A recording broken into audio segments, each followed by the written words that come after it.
महाबळेश्वरच्या त्या रात्रीनंतर जवळपास 3 आठवडे झाले होते.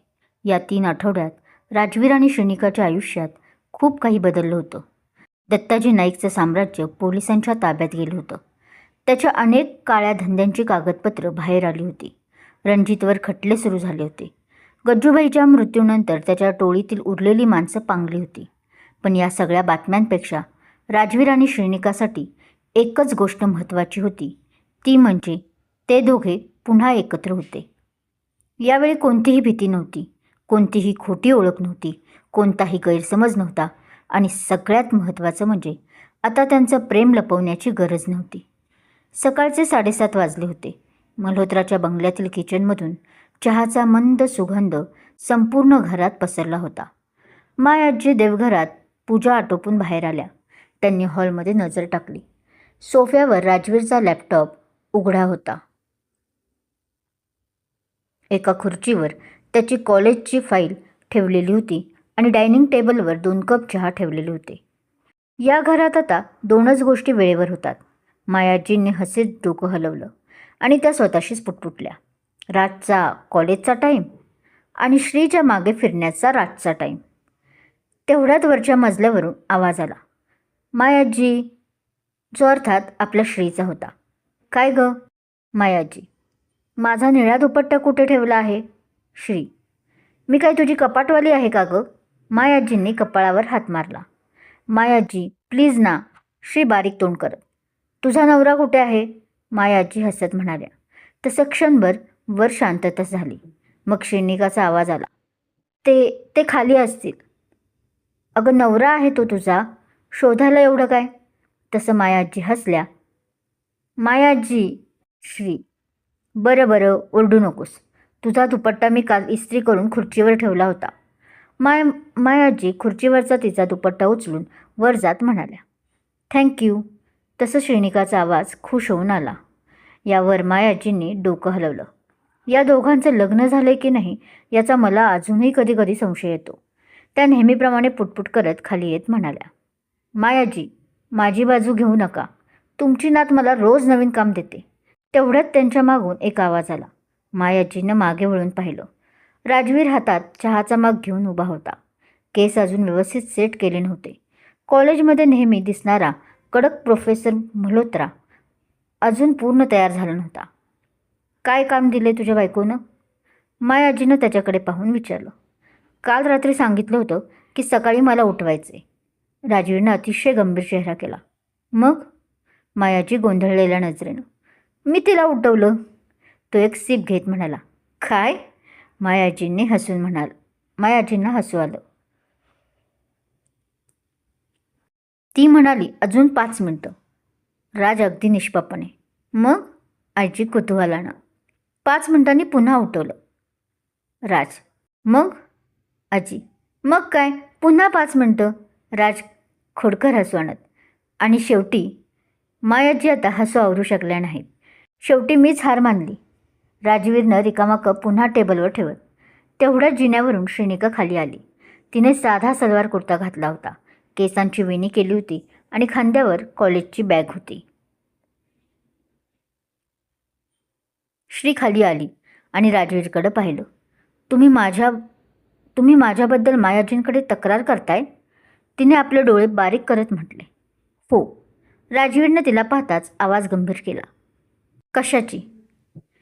आता मॅडमचा एक हात कमरेवरही होता.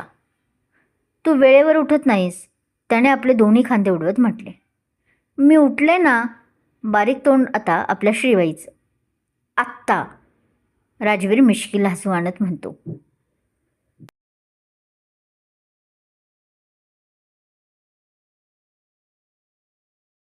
म्हणजे? श्री, कॉलेजला तर आपल्याला 8 वाजता पोहोचायचे ना. श्रेनिकाने पुढे घड्याळाकडे पाहिलं. 7:30 वाजलेत. त्याने तिच्या हातात चहाचा दुसरा कप देत म्हटलं. म्हणूनच. त्यात काय, आपण 10 मिनिटात पोहोचू. ती चहाचा सिप घेत. तू 10 मिनिटात तयार झालीस तर. त्याने तिच्या डोक्यात टपली मारली. मी तयार आहे. तसं तिने परत नजर बारीक करत म्हटले. नाही. राजवीरनं तिच्याकडे वरपासून खालपर्यंत पाहिलं. काय नाही? श्रेनिकाने भुवया उंचावल्या.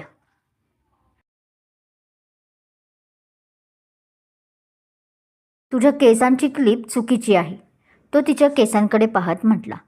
ती क्षणभर स्तब्ध झाली. काय? इकडे ये. पण ती आली नाही, म्हणून स्वतः राजवीरच तिच्याजवळ गेला आणि तिच्या वेणीचा क्लिप नीट केला. मायाजी हे सगळं पाहत होत्या. त्यांनी नकळत हसत देवघराकडे पाहिलं. देवा, आता हे दोघं मला रोज असंच दिसू देत. झालं? श्रीनिकाने राजवीरकडे पाहिलं. राजवीरचा हात अजूनही तिच्या केसात होता. आता निघू? त्याचा हात हलकेच काढत. आधी नाश्ता? पण राजवीरने लगेच टेबलावरची डिश तिच्यासमोर केली. मला उशीर होतोय. तोंड पाडून श्री. मला फरक नाही पडत. राज आग्रहाने. राजी. श्री, कॉलेजमध्ये मी तुझा प्रोफेसर आहे, पण घरात मी तुझा नवरा आहे आणि माझ्या बायकोने नाश्ता न करता कॉलेजला जायचे नाही. त्याने आता डायरेक्ट हुकूम सोडला. वा, हे वाक्य मला आवडलं. तोच मायाजींनी लगेच टाळी वाजवली. मायाजी, तू त्यांची बाजू घेऊ नको. पण यामुळे श्रेणिका गोड लाजली. मी कोणाचीच बाजू घेत नाही. मला फक्त माझं घर आनंदी पाहिजे, त्या बेफिकीर. बस. राजवीरनं श्रेणिकासाठी खुर्ची ओढली. तसं तीसुद्धा मग काही न बोलता बसली. त्याने तिच्यासमोर नाश्ता ठेवला. श्रेणिका त्याच्याकडे बघत राहिली. काय? तोही तिच्या शेजारच्या खुर्चीत बसून एक ब्रेड उचलत म्हणाला. काही नाही. श्रीने परत लाजून आपले डोके आपल्या डिशकडे वळवले. मग बघतेस का? तसं यावर तो गालात हसत म्हणाला. तुम्ही बदललात. तिने घास खात खात अगदी सहज म्हटले. कसा? पण राजवीर थोडा शांत झाला. पूर्वी तुम्ही फक्त सगळ्यांची काळजी घेत होतात, आता माझी जास्त घेता. हे बोलताना तिचे गाल लाल झाले होते. पूर्वी माझ्याकडे तू नव्हतीस. राजवीरच्या चेहऱ्यावर हलकं स्मित आलं. श्रीनिका काही बोलली नाही. माझ्यासमोर प्रेमकथा सुरू करू नका. मला अजून पूजा आटवायची आहे. मायाजींनी मुद्दाम खोकून वातावरण हलकं केलं. तसं श्रीनिका हसली. पाणी. राजवीरनं तिच्यासमोरचा ग्लास पुढे केला. मी घेते. श्री अजूनही लाजत होती, कारण समोर मायाजी होती. मी देतो. पण राजला त्याचा काही फरक पडत नव्हता. राजजी. तसं तिनं केसात हात घालत डोळे वटारते. श्री. त्याने आपला आग्रह सोडला नाही. ठीक आहे. शेवटी मग तिनेच हार मानली आणि हसून बोलली. थोड्याच वेळाने ते दोघे एकसाथ कॉलेजला निघाले. गाडी कॉलेजच्या मुख्य गेटजवळ येऊन थांबली. तशी राजवीरने गाडी पार्क केली. श्रीनिका उतरली. तिने बॅग खांद्यावर घेतली. राजवीरने गाडी लॉक केली आणि तिच्या मागे चालू लागला. कॉलेजच्या गेटवर काही विद्यार्थी उभे होते. राजवीरला पाहताच त्यांनी एकमेकांकडे पाहिले. अरे आले, एक मुलगा दुसऱ्याच्या कानात म्हणाला. कोण? तो मुलगा हडबडून म्हणाला. आपले मल्होत्रा सर. पहिला मुलगा. आणि मॅडम? त्याने उत्सुकतेने विचारले. त्यांच्यासोबतच आहेत. मिश्किल हसत पहिला मुलगा म्हणाला. ते नेमकं श्रीनिकाला ऐकू आले तशी ती थोडी लाजली. राजवीरने मात्र काही प्रतिक्रिया दिली नाही. तो नेहमीच्या गंभीर चेहऱ्याने चालत होता. कॉलेजच्या जिन्याजवळ शुभू, बन्या, सूरज आणि रोहित उभे होते. सर? रोहितने राजवीरला पाहताच हातवर केला. राजवीरनं मान हलवली. अगं, तू आम्हाला विसरलीस की काय? शुभूने श्रीनिकाकडे पाहिलं. कधी? श्रीनिका हसली. लग्न झाल्यापासून. बन्या लगेच म्हणाला. अरे? सूरज हसला. नाही रे, लग्न आधीपासूनच आपल्याला विसरली होती. शुभू बन्याच्या डोक्यात टपली मारत म्हणते. तुम्ही तिघे माझी मस्करी करणार असाल तर मी जाते. श्री. अगं थांब. आता आम्ही तुला चिडवलं नाही तर कोणाला चिडवायचं? शुभूने तिचा हात पकडला व हसून म्हटले.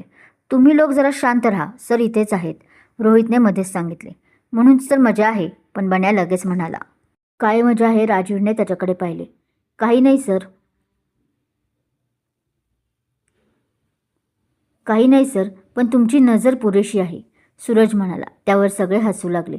राजवीरनं श्रेणिकाकडे पाहिलं. तीही हसत होती आणि त्या क्षणी त्याला जाणवलं हेच तर त्याला हवं होतं. काही काळापूर्वी त्याचं कॉलेजमध्ये त्यांच्या नात्याभोवती भीती होती, गैरसमज होते, लपवाछपवी होती आणि आज त्याच कॉलेजमध्ये त्यांच्या प्रेमाची मस्करी होत होती. पण त्या मस्करीतही आदर होता, आपलेपणा होता. पहिल्या लेक्चरची बेल झाली. चला सगळे वर्गात. राजवीरनं फाईल हातात घेतली.